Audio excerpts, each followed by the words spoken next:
Good afternoon and welcome to Solent Sports News. I'm Dan Hawkins. For the first time in 34 years, two South Coast rivals will battle it out in England's top tier. Southampton travelled to the Amex on Sunday to face Brighton in the first El Clasico of the season. The last time these two met in the top flight, James Dyson was introducing his vacuum cleaner.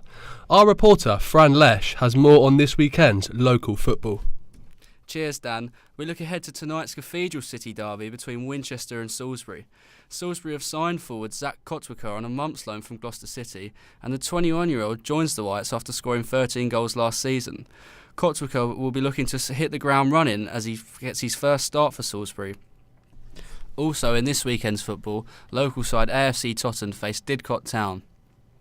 And lastly, Eastleigh face the daunting task of an away trip to Macclesfield Town tomorrow. The Silkmen currently sit second in the National League, only on goal difference, but the Spitfires will be hoping to avenge Tuesday's defeat to lowly Solihull Moors with a win at Moss Rose. And Richard Hill's men can take confidence from their 1-0 win in Cheshire last season. And to add to that local football news, AFC Tottenham have just been boosted by striker Chris Feeney's decision to stay at the club. The former Winchester forward was approached by rival Salisbury this week, but much to the relief of Stags boss Louis Langdown, marksman Feeney has opted to stay at the club. And Hampshire side National League side bucked the trend of rising ticket prices by allowing fans in for free to Tuesday's home tie with Solihull Moors. General manager of the club, Kenneth Amore, said the club are in a privileged position and can afford to lose ticket revenue. I think we're very lucky to have the chairman that we have who has the money behind him where, although the gate money is great for us, we can do without it. Tottenham Hotspur have been dealt a huge blow ahead of Saturday's top-of-the-table showdown with Manchester United. In-form striker Harry Kane has been ruled out with a hamstring injury. The reigning Premier League Golden Boot holder has scored an impressive 13 goals in just 12 appearances so far this season, and manager Pochettino blames the international break. The players are not machine. It's so difficult to cope with the international duty, play every 3 days. I think it's lucky because it's not a big problem. It's only a small issue, but not going to play tomorrow. Staying with football, Bolton Wanderers legend Kevin Davis has been appointed manager of non-league side Southport. It's often debated whether former players make good managers after their playing career, and Sky Sports commentator Nigel Dean thinks the likes of Davis can bring the best out of non-league footballers. I'm sure that it will help that he's played higher football and he knows all about the professional game, and hopefully he will inspire non-league players, particularly young ones, to improve. AFC Bournemouth will face Chelsea in the quarter-finals of the Carabao Cup. Eddie Howe's men recorded a 3-1 victory over Championship side Middlesbrough on Tuesday night to book their place in the last 16. And the boss hopes his side can continue their fine recent form as they host Antonio Conte's men tomorrow evening. Really pleased with the last two results, of course. The Stoke game was a massive win for us. We're under no illusions the importance of that game. And now we move on, obviously, to another important league game, but in between a really good win in the Cup as well. So, yeah, the atmosphere is very good. And to Formula 1 now. Britain's Lewis Hamilton will become a world champion for the fourth time if he can finish fifth or above in Mexico on Sunday. With practice underway for the Mexican Grand Prix, Hamilton is confident he will be on the podium this weekend, where a bottle of tequila will be waiting on ice. It's going to be difficult, I think, a lot closer between Red Bull and Ferrari and us, but I love that, and so I'm hoping that if I'm able to drive like I did in the last race last week, I think it could be a good weekend. In cricket, Joe Root feels that the absence of Ben Stokes for the Ashes has provided an opportunity for other players to do something special.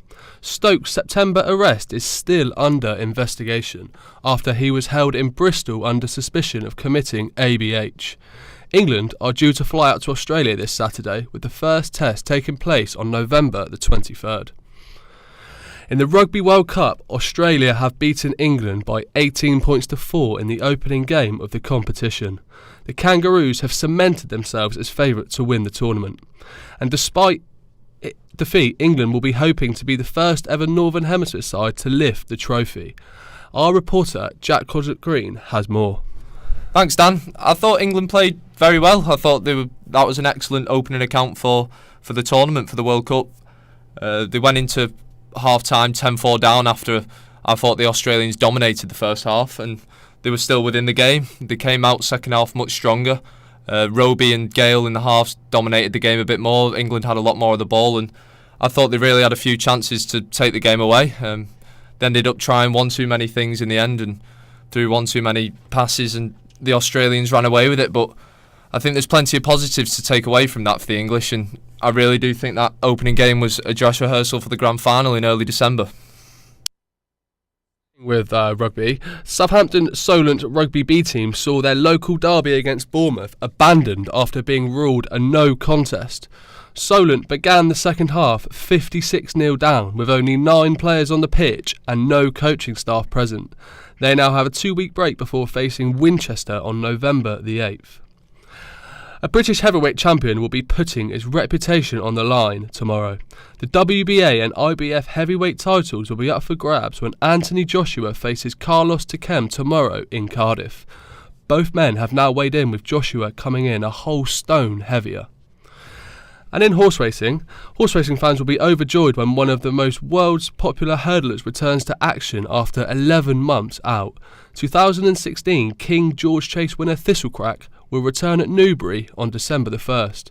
Trainer Colin Tizard will be hoping his start replicates this kind of form. Only his 4th run over fences, the novice Thistlecrack is going to win the King George. Thistlecrack is the champion of Christmas. To tennis now, where Britain's number 2 has reached the semi-final of the Erste Bank Open.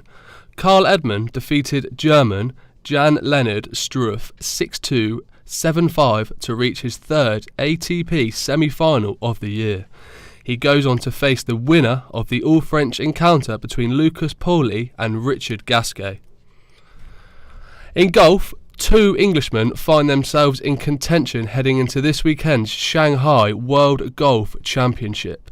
Olympic gold medalist Justin Rose and Matt Fitzpatrick are in the chasing pack behind Dustin Johnson, who shot a 9 under par 63 to jump into the overall lead this morning.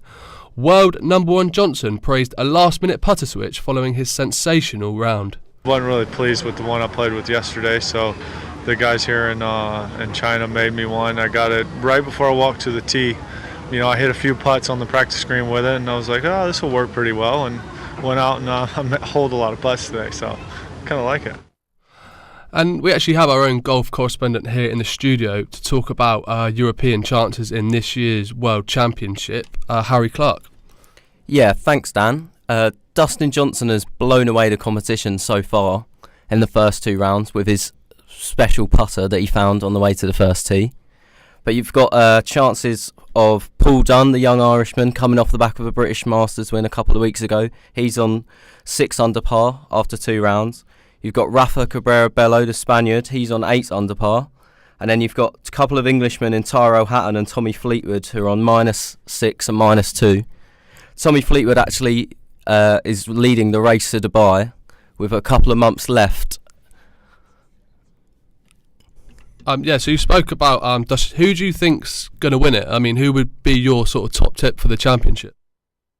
He leading by 1 ahead of Brooks Koepka, who won the US Open earlier this year.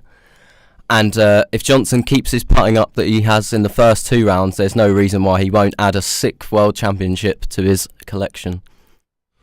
Cheers, Harry.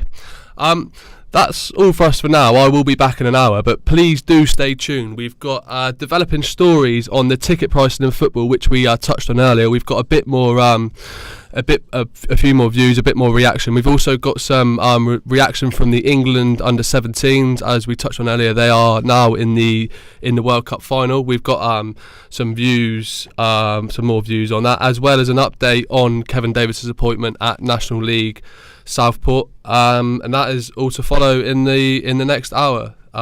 Remember, you can keep up to date on our website, solentsportsnews.co.uk, and we hope you can tune in. Cheers.